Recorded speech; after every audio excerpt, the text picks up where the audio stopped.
Hello and welcome to the 15-minute show, part of the Arsenal Therapy podcast.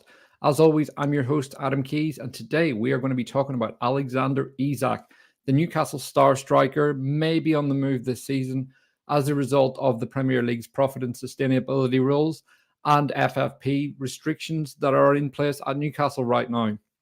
We know that they may have to sell one of their star players. So today we're going to take a pretty close look at Alexander Isak, discuss his strengths and weaknesses and what he would offer to Arsenal. So first up, let's have a look. Let's dive straight in and have a look at what he offers, why he is so good, and what would make him a good fit for Arsenal potentially.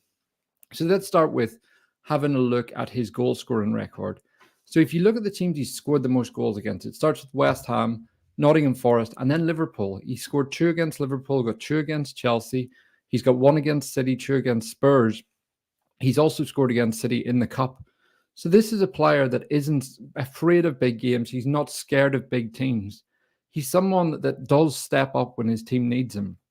And we're going to have a look at his actions, what makes him so good. But firstly, the one thing that everyone will ask about Alexander Isak is, but what about his injury record? So let's dive into that and have a look before we'll address the elephant in the room and see what his injury record actually looks like in black and white. So, as you can see here, he has got a fairly long history of muscular injuries. That is a concern. There is no getting away from that. He is a player that has had quite a few injuries in recent years. He is only 24 years old, so that could improve. That may be something that levels out, but we don't know that. That is something that no one can actually predict, not even the most medically advanced people in the world. We don't know what the future of a player's injury record will look like. So recently, he's had multiple injuries at Newcastle, as we can see. 2 groin injuries, which have kept him out a total of 10 games. However, they have kept him out a significant number of days, so 30 days and 24 days. So the games, that's something that I would take with a pinch of salt, because the number of days, if that comes in May, for example, April, the games are thick and fast, you will miss a lot more games. So I tend to look at the number of days that a player is out as opposed to the number of games they've missed. And as you can see, he missed 106 days of football with thigh problems last season. That's a lot of games that he's missed.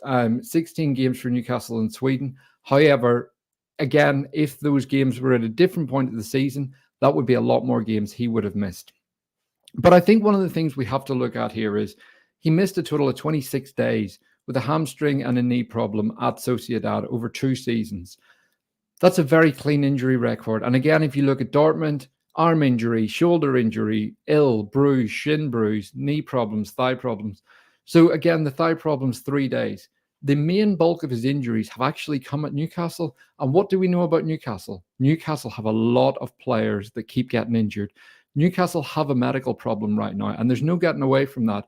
So the question we have to ask is, do Arsenal take the risk on a player that's appearing to be injury prone, but is coming from a squad filled with injuries? Or is it a case that Newcastle have actually bought a lot of injury prone players? I think it's important to remember that this is a team that has developed very, very fast. They've gone from relegation to top 4 within 18 months. And a lot of the players were playing out of their skin to get to where they are. So there's a lot of players that have been really stretched to the limit. Isak has come from a different league. He's adapting to a new style of football. It's a very, very intense style of football that Eddie Howe plays at Newcastle. There's a lot of running involved.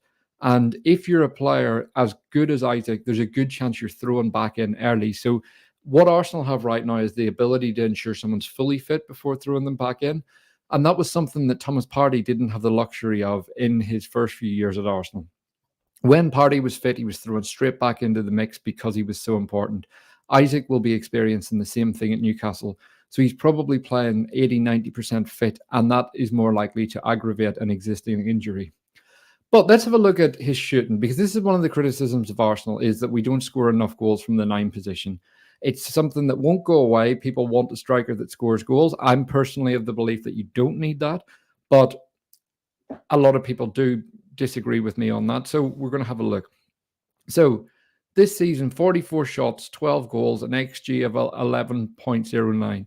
So he is slightly overperforming his XG, but you can see from the top graph is the positions of where his shots are coming from. He hits a lot of shots in and around the box. He attacks the penalty spot. He attacks the 6-yard box, and he's able to shoot and get his shots away from inside the box. That, to me, is a major positive. You can see the one with the red line. That's his goal against Man City. So, again, the one below, we can see that his shots go all over. And one of the things I really like is the number of shots that actually go through the corners. Yes, there's plenty that go through to the middle of the goal, but he does hit corners. He does hit the roof of the net. And that's something that is a big positive and something that you're lowering the chance of the keeper saving him. But look at his heat map as well. This is a player that goes all over the park. This is something that Arteta likes. He doesn't want a line that just stays fixed to that central position. So again, it's how will the player fit in at Arsenal? And Isak does the running. He can play on the wing. He's a dribbler. He's a runner. He's got big, long strides. And there's loads of potential with this player. But one of the things I want to look at is repeatability actions. How likely is it that you can repeat those actions and deliver on a consistent basis? And this is what we're going to look at now in some game footage. So first up, this is his very first goal for Newcastle. He scores this against Liverpool and puts it straight into the roof of the net. So you can see the ball, it possibly passed in from Longstaff, comes into him. He just gets himself in a pocket of space here between a couple of Liverpool players, buys himself a yard, takes a touch, bang, into the roof of the net. Is that repeatable? Well, actually, we've seen him do it before, and we've seen Arsenal score this goal before with Bukayo Saka on numerous occasions. So this fits very much into our style of play. But if you look at it, here he is with Martin Odegaard. Odegaard has the ball, plays it into Isak, and again, this time he goes across goal and plays it into the top corner on the other side. Again, showing this is something that he can do on a regular basis. It's not a one-off. It's something, if you give him and find him in that area, he will score. And similarly, what I like about Isak is the number of goals that he can score from outside the box. He's an extremely clean striker of a football. This one, ball comes across. You can see Callum Wilson cuts inside, plays a square pass to him, but it's the timing of his run that I really like. It doesn't break his back to get into the box. He takes his time, he sees the space, and he puts this one straight into the top corner because he's a very, very clean striker of a football. Similarly, when we look at Isak, it's the one-on-one qualities as well. He gets a lot of comparisons to Thierry Henry. Surprisingly, he doesn't score as many one-on-ones as you would think. But what I did notice is when I was looking at these, he's got a fairly high success rate with them when he's running through. He's very composed. And here's two examples. The top one, he goes across goal into the bottom corner. The second one, he throws his man, sends him on the floor, a bit like Gabriel Jesus did against Man United, completely throws the keeper and then sticks the ball into the top corner. Completely effortless, very cool. But Newcastle were 5 or 6-0 up against Sheffield United at this point. So it's not a goal that came in a winning moment for them. But again, we've got an example here. The screen's slightly messed up. But this was an example of where Isak can attack the penalty spot. All three of these, he attacks the 6-yard box. And what I really liked is how quickly he was able to move his feet. Because again, when you're playing for a team like Arsenal, you will face a lot of low blocks. It's one thing being involved and being in the box. It's another being able to move your feet and work in a tight space and get your shot away. That's how big players perform. And with us as well, right, everyone will point to the low block and say, but can they play against the low block? Every game has transitions. No matter how tight the opposition line up against you, there will be transitions within the game. An example I always use is Man City with Ederson and Mahrez. We used to see Mahrez get the ball, big long ping down the field from Ederson, beautiful first touch, and City would be in. Same with Liverpool. We'd see Salah on the sprint, straight down the line, and cut inside. With Isak, you've got a player with big, long strides, 6'4" player, very, very quick, beautiful tight control, and he's able to cut inside. And these two goals against Man City and Chelsea, the top one away against Chelsea, bottom one at St. James's Park against Man City. Look at the players he's facing. Bottom one, Kyle Walker. It's the ability to cut inside, and he places these two balls in exactly the same place with absolute ease. Again, that comes back to his ball striking, composure, all those things that make top players top players. And it's a big part of this is balance as well. So whenever you're running at pace and you're coming inside, your balance is essential, because that's what allows you to take that extra step, set yourself, and put the ball exactly where you want it to be. And this is what Isak offers. And it's something that Arsenal probably don't have at the minute, especially coming in off the left where he likes to play. Martinelli is the closest, but we know that Martinelli's a player that likes to get his head down, really run at people, and doesn't always look up quickly enough. There's still a lot of growth with Martinelli, but what Isak's got right now is a player that already has all this composure. He's proven himself in the Premier League. And again, with his build-up play, this is something that Arsenal need in a striker. We've seen at the minute with Kai Havertz. Havertz is really bringing everyone into the game. Gabriel Jesus, when he's playing as a 9, he's someone that creates havoc with his dribble, and he's capable of getting the ball down, playing it out. And again, we look at Isak in these positions. Gets the ball, he's able to run across, he's got the composure to pass, play someone through, he's got the awareness here, he's got the strength to drive, and he's able to play a pass early. He doesn't need to run the ball 60 yards up the park. He's comfortable giving it and then attacking that area where he wants to be, where he'll score goals. And that's something that's going to be very important at Arsenal. It's not just a case of getting in the right positions at the right time, because unless you're banging in 30 plus goals a season, Arteta isn't going to put up with you having 10 touches of the ball, having no impact on the game, and literally just being there for goal scoring moments. Because when the goals dry up, your team is essentially playing with 10 men, and that's not something that you get with Alexander Isak. Along with that, I've mentioned his ability to go across the park. We've seen his heat map this season. It would be a crying shame to miss out this assist against Everton last season.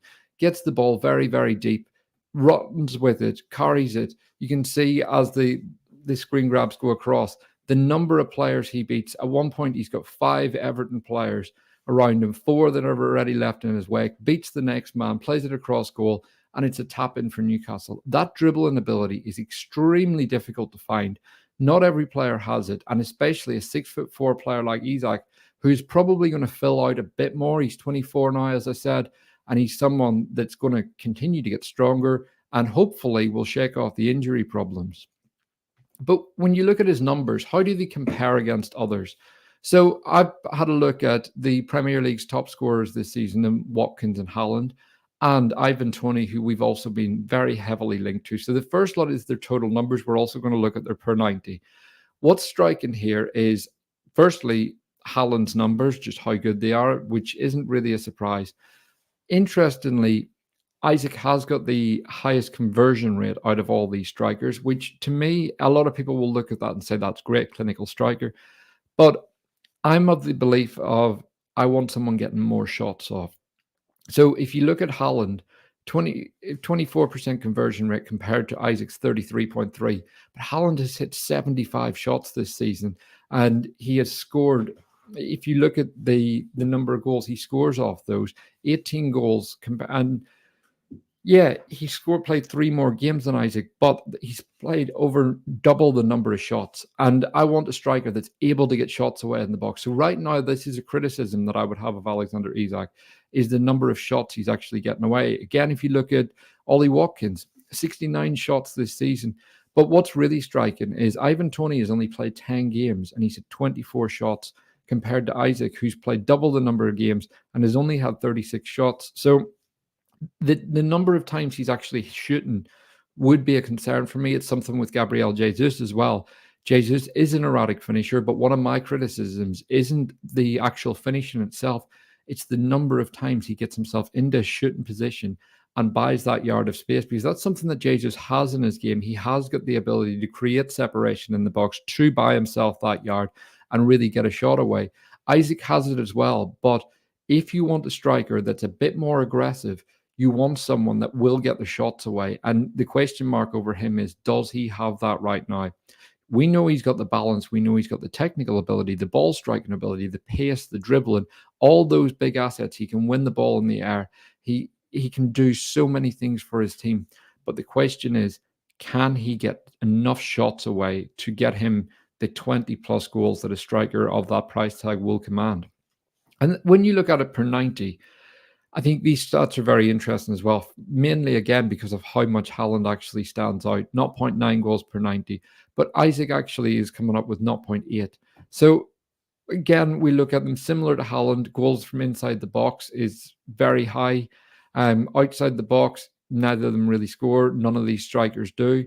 And again, conversion rate very high. Shot accuracy is actually very high again, 66.67. So that's the number of shots that go on target. And that's just slightly higher than the others. But again, we come back to how many shots are you getting away? Because again, total touches in the opposition box, that's something that leads to penalties, goals, all these things that help you win games. He isn't having as many touches in the box as either Haaland or Ollie Watkins. Again, Watkins is the most touches in the box. Haaland second with 6.6 and 6.7 respectively.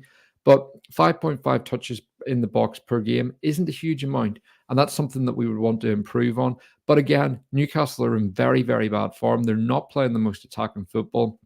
They are decimated with injury. Eddie Howe is literally getting through as he can. And they're in a really unfortunate position right now. So this could be a result of playing a better team, playing a team that's much more creative, and that number will naturally increase because Ollie Watkins is playing in one of the most informed teams in the league who are getting the ball in the box to him, and he is getting those touches. But of course, we can't not mention it before we go. The partnership that existed between Odegaard and Isak at Real Sociedad. This was something that Isak had his best season in Spain playing with him. Odegaard won Young Player of the Year that season, and the two of them had a really great partnership together. They were two players that just really kind of stepped into men's football at the same time at the big point, and they just clicked. They just absolutely hit it off. Superb partnership. And Odegaard's creativity combined with a long-rangey player that's often compared to Thierry Henry is a perfect foil for each other. And for me, if there's a striker to go for this summer, Isak ticks a lot of the boxes. The injury concern is a problem. It's something that we can't predict, we can't overlook. So that's why it was one of the first things I addressed in this video. But look, this is a player that will command a fee of around 100 million, and Newcastle will do everything to keep him. In my opinion, if there's an option to sell Bruno or someone else ahead of him, Newcastle should do everything they can to keep hold of Isak. So this deal is very much dependent on the PSR rules and what actually happens this summer. If there's an opportunity to get a player of this quality with the guile, the touch, the repeatability that Isak has, I think we have to be sniffing around him at the very least. Whether we sign him or not is yet to be seen. There's still a long time to go in the season. There's still a long time to go before the window opens. But look, drop us a comment. Tell us what you think. Would you like Alexander Isak at Arsenal? How much would you pay for him? It's likely this deal could be up to kind of 90, 100 million. Newcastle did pay 63 million for him. But give us your thoughts. Tell us, would you like Alexander Isak at Arsenal? And of course, if you've liked this video, please drop a like and please hit subscribe on the channel. And of course, turn on your notifications to keep coming back. We will be doing another deep dive show later on this week. But thank you again and have a good day. Cheers.